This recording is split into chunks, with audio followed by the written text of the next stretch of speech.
Jerusalem, 586 BCE. As flames consume Solomon's temple, the Ark of the Covenant vanishes, erased from history in a single night, its fate unrecorded in Scripture, by Babylonian scribes or by any conqueror.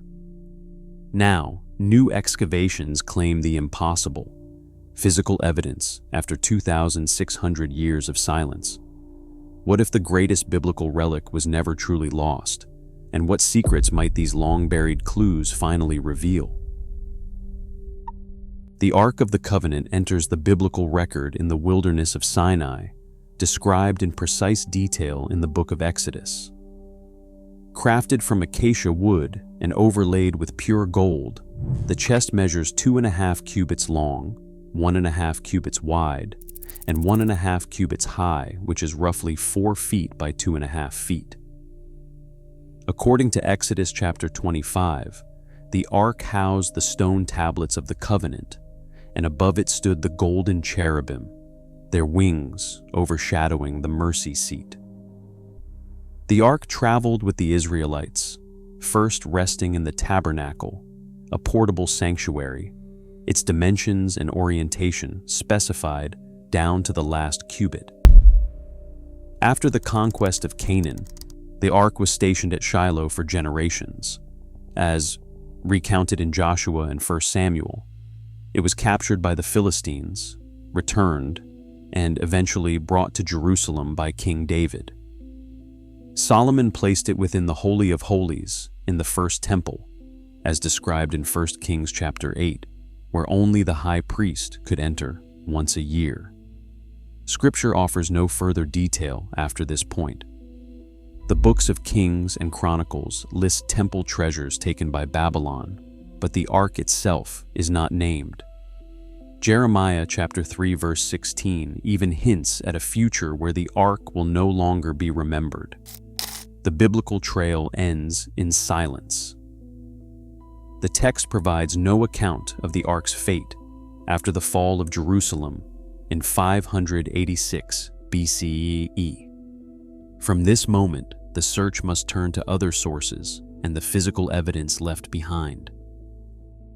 Babylonian records from the 6th century BCE offer a blunt account of Jerusalem's destruction. Clay tablets now held in the British Museum describe the city's fall and the treasures seized from Solomon's temple. Yet, in the exhaustive lists of gold, silver, and sacred vessels, the Ark of the Covenant is never mentioned. The silence is striking. For an object described in Scripture as the holiest possession of Israel, its absence from the Neo-Babylonian inventories stands out. 1st century historian Josephus, writing centuries after the temple's fall, openly admits he does not know what became of the ark. In his Antiquities of the Jews, he notes the Babylonians carried off temple artifacts, but stops short of naming the ark among the spoils. This uncertainty is echoed in other ancient sources.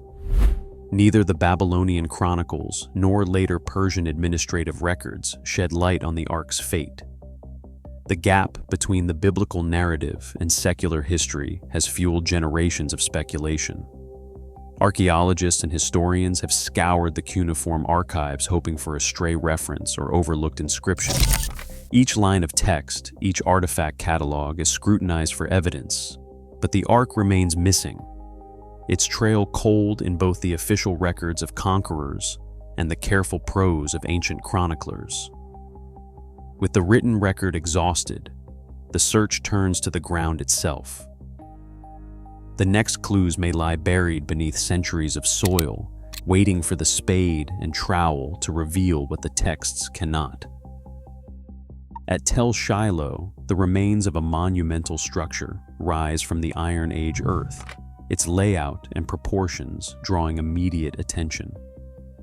The building stretches along an east-west axis, a detail that matches biblical instructions for Israelite sanctuaries. Measurements reveal a 2-to-1 length-to-width ratio echoing the blueprint described in Exodus for the tabernacle. Thick stone walls define the perimeter, enclosing a central area large enough to serve as a communal focus for ritual. Excavators have mapped a dense concentration of animal bones within these boundaries. Over 100,000 fragments have been catalogued, the vast majority from kosher species. What stands out is the statistical skew. Bones from the right side dominate the assemblage, a pattern that aligns with Levitical prescriptions for priestly offerings. The distribution is not random. Bones cluster near what appear to be altar installations and storage rooms, supporting the interpretation of a ritual zone rather than a domestic or administrative complex. Beneath the surface, a distinct burn layer cuts through the stratigraphy, filled with ash, pottery sherds, and charred remains. Radiocarbon samples from this layer date to the early Iron Age, consistent with the biblical period when Shiloh served as Israel's central sanctuary. The architectural parallels are difficult to dismiss. As Dr. Scott Stripling notes, we have identified a monumental building from the Iron Age Wallen period that perfectly matches the biblical specifications. The convergence of structure, orientation, and faunal evidence points to a space designed for sacred use. Each context identification number and quantified find adds weight to the case for Shiloh as the Ark's resting place, at least for a time. The next questions demand laboratory testing as the search for direct artifacts continues. 3 objects from the Shiloh excavations have drawn intense scrutiny from both archaeologists and laboratory analysts. The first is a pottery fragment catalogued as Shard I-311, bearing 3 incised letters, Yod, He, Wei, W. Epigraphers recognize this sequence as an early shorthand for the divine name, a form attested in Iron Age inscriptions across the southern Levant. The script's letter forms, compared to regional paleographic grids, date to the late 7th or early 6th century BCE, placing it squarely within the window for the Ark's disappearance. Next is wood sample S17, recovered from a burnt layer beneath the monumental structure. The sample underwent radiocarbon analysis at the Oxford Radiocarbon Accelerator Unit, producing a calibrated date range of 620 to 540 BCE. This result aligns with the period of the Babylonian conquest. Analysts note the sample's preservation and lack of modern contaminants, reinforcing its archaeological integrity. The third object, gold-fitting F03, surfaced near what field notes describe as a possible cultic installation. Non-destructive X-ray fluorescence testing at the Israel Antiquities Authority labs identified a gold alloy composition consistent with ancient Levantine ore signatures. Trace elements, particularly silver and copper ratios, match patterns from documented Iron Age metalwork. Each artifact underwent chain of custody procedures, with context sheets and sample logs cross-referenced by independent analysts. As one lab technician summarized, the inscription, the wood, and the gold all fit the expected horizon, but it is the combination of context, material, and laboratory output that raises the stakes. These finds now await further authentication and peer review. Blind sampling procedures began as soon as the artifacts left the excavation grid.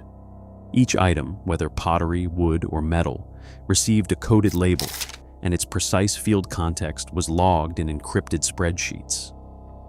Laboratory names remained confidential until government permits cleared export, as a safeguard against outside interference. Accelerator mass spectrometry, called AMS, handled the radiocarbon dating of organic samples. Analysts required only a few milligrams of material, but insisted on duplicate splits for cross-lab calibration. Lead isotope analysis, performed on microscopic flecks from the gold fitting, compared elemental ratios to ancient Levantine ore signatures.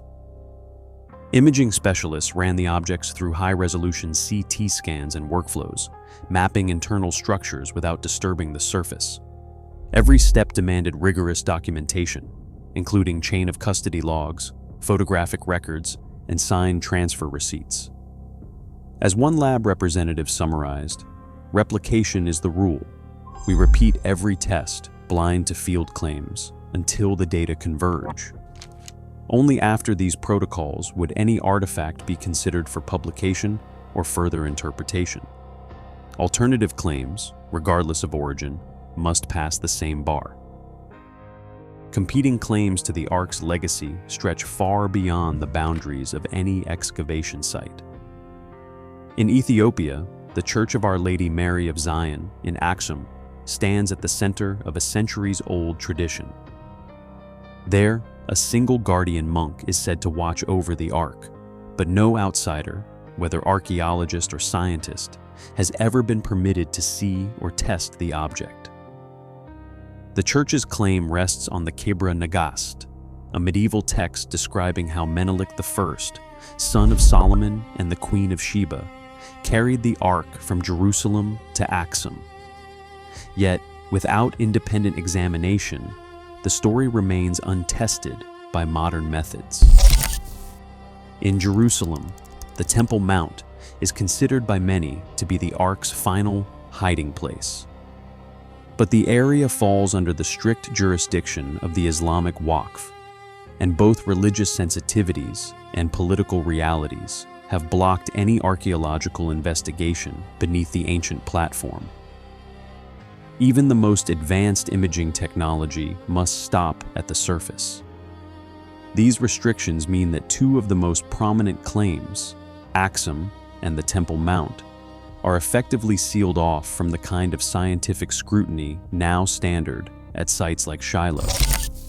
Maps tracing the Ark's possible journey reveal a route marked as much by cultural boundaries as by physical distance. Each claim, whether rooted in faith, legend, or national pride, faces the same challenge: the demand for evidence that can withstand both public fascination and the rigorous standards of the scientific community. Today, legends still spark scientific quests and controversy. With no peer-reviewed evidence confirmed, belief and skepticism collide on ground as old as history itself. Our search for the Ark reveals more about us than any artifact could. Some mysteries endure because even now, we need them to.